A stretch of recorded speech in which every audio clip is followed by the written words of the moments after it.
Y es momento de informarnos de las noticias internacionales. Buenos días, Fede Larsen, ¿cómo estás? ¿Qué tal? Buenos días, Flor, ¿cómo andás? Bien, todo bien. Bueno, qué gusto escucharte. A ver, se nos viene cuenta regresivísima del G20. ¿Qué tenemos para contar?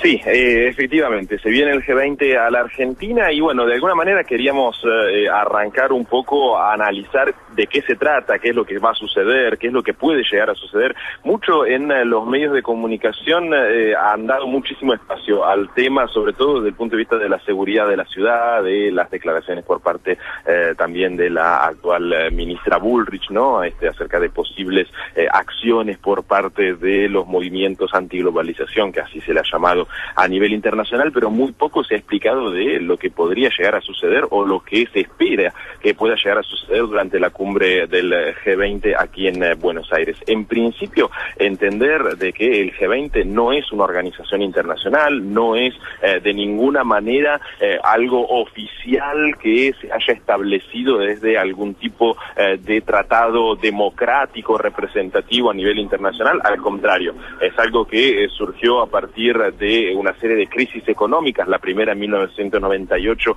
en el sudeste asiático, y que obligó a ampliar la base del consenso que se había logrado en el marco del G7 y G8, ¿no? Que reunían a los presidentes y los ministros de los 7 y después 8 países más industrializados del mundo, y que se dieron cuenta que no podían seguir decidiendo sin incluir por lo menos parte de los países llamados en vías de desarrollo, porque eran en esos países donde se estaban generando las principales crisis económicas y crisis políticas que después repercutían sobre el resto del globo. Ahí es a donde se decide efectivamente generar el primer embrión del G20, que en su momento era solamente una reunión entre los ministros de Economía y los presidentes de los bancos centrales de los 20 países supuestamente más desarrollados del mundo. En realidad no es exactamente así, porque tenemos, además de que se trata de 19 países más la Unión Europea, tenemos también una serie de cuestiones políticas que han tenido que ver con la elección de cuáles son los países que conforman el G20. Un caso especial es el de Argentina, por ejemplo, que está en el G20 más por la colaboración que ha tenido la década menemista con el proyecto de Washington de desarrollo económico a nivel internacional, que por una cuestión numérica o por una cuestión de números sobre el desarrollo industrial del país. Esto funcionó así hasta el año 2008, cuando estalló la crisis económica internacional y llevó a George W. Bush, en ese momento presidente de los Estados Unidos, a definir la necesidad de tomar decisiones de alto nivel. Ya no alcanzaba con cumbres de los ministros de Economía y los jefes de los bancos centrales, sino que se necesitaba realmente que los gobiernos tomaran algún tipo de decisión sobre lo que estaba sucediendo a nivel internacional, y decisiones fuertes. Se trataba, según el proyecto original, de reformar por completo el orden económico mundial. Y ahí es a donde empiezan las cumbres de los jefes de Estado, que es lo que va a suceder el 30 de noviembre y el 1 de diciembre. Va a ser la 10ª cumbre que se va a realizar justamente aquí en la ciudad de Buenos Aires, y que va a ser una cumbre de un G20 que ya cambió su rumbo. Si al principio, en 2008, Bush llamó uno por teléfono a todos los presidentes de los miembros del G20 para reunirse y para tener el consenso de los países en desarrollo para reformar el Fondo Monetario Internacional, para crear nuevas instituciones a nivel financiero, a nivel global, hoy por hoy ya se trata de una reunión a donde los países como los nuestros, los países digamos subordinados a los países centrales, van más de espectadores en muchos casos, o de anfitriones, como nos toca a la Argentina en esta ocasión, porque la globalización cambió. Porque las reglas del juego a nivel internacional cambiaron. Ya no tenemos más ni a Trump, ni a Bush, ni a Obama en la Casa Blanca. Tenemos a un Trump que no quiere saber absolutamente nada con el libre comercio, el apoyo financiero a las grandes instituciones y todo lo demás, sino que tenemos un mundo que se está volviendo cada vez más cerrado, y que está tratando de evitar justamente la interdependencia, que era una de las bases fundamentales del G20. Con lo cual, lo que va a suceder en Buenos Aires, la verdad, no está generando el atractivo político a nivel internacional que quizás generan otro tipo de cumbres.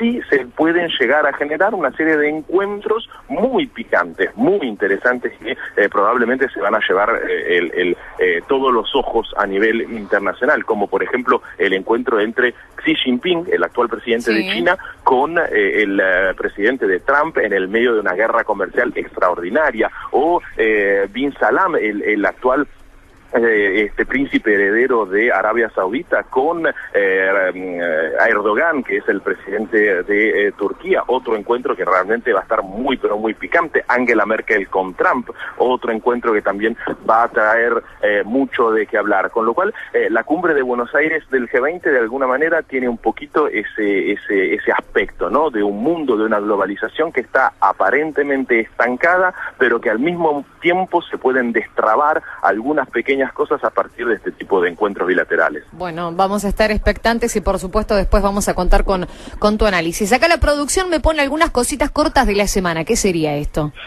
Sucedieron un par de cositas durante la semana, efectivamente. Por un lado, el tema Brexit, lo charlamos la semana pasada. El domingo se va a realizar una cumbre entre los ministros de Exteriores de los 27 países que componen hoy la Unión Europea, menos obviamente el Reino Unido, que van seguramente a dar el visto bueno sobre el proyecto de Theresa May para efectivamente enfrentar el Brexit. La gran expectativa no está tanto en la aceptación por parte de la Unión Europea, sino qué va a hacer el Parlamento, qué va a hacer Westminster frente a la propuesta de Theresa May, porque ya hay fuego amigo, por decirlo de alguna manera, es decir, los mismos parlamentarios conservadores, los Tories que se le dice allá en Gran Bretaña, están tratando de dinamitar por completo la propuesta de Theresa May por considerarla una propuesta demasiado blanda, demasiado moderada, que permitiría todavía a Gran Bretaña de quedar atada a los sistemas aduaneros de la Unión Europea, inclusive sin tener algún tipo de posibilidad de dar su propia opinión sobre lo que está sucediendo, y además obligaría a Gran Bretaña a seguir invirtiendo, a seguir pagando el sistema comunitario de aduanas, con lo cual la verdad que se ve un futuro bastante negro en el futuro político de Theresa May, que también va a estar aquí en Buenos Aires la semana que viene para el G20, y que también va a tener que sentarse a charlar con Mauricio Macri, con el gobierno argentino, a ver si efectivamente se vuelve a retomar la cuestión de Malvinas, que frente al Brexit puede llegar a tener algún tipo de novedad o posibilidad de novedad, porque ya España está negociando por el Peñón de Gibraltar, que es otro territorio en mano de el Reino Unido en la península ibérica, y eso podría dar pie a algún tipo de negociación por parte de la Argentina. Hay mucha expectativa en la diplomacia de nuestro país con respecto a eso. ¿Algo que haya quedado en el tintero, Fede? Solamente para estar atentos cómo se va desenvolviendo el rol de Donald Trump con respecto a la crisis en Arabia Saudita debido justamente al asesinato de Jamal Khashoggi, el periodista del cual estuvimos hablando largo y tendido en otras emisiones. Ayer Trump salió con un comunicado que realmente es inédito en la historia de la diplomacia de los Estados Unidos, a donde dice: no importa qué sucedió con ese periodista, nosotros no vamos a quedar de aliados de Arabia Saudita, y eso es lo que más importa. Es decir, Arabia Saudita puede asesinar gente a donde quiere, que nosotros no le vamos a decir nada, dicho mal y pronto. Así que hay que estar atentos sobre las reacciones internacionales con respecto a esta nueva doctrina, esta nueva política de Trump.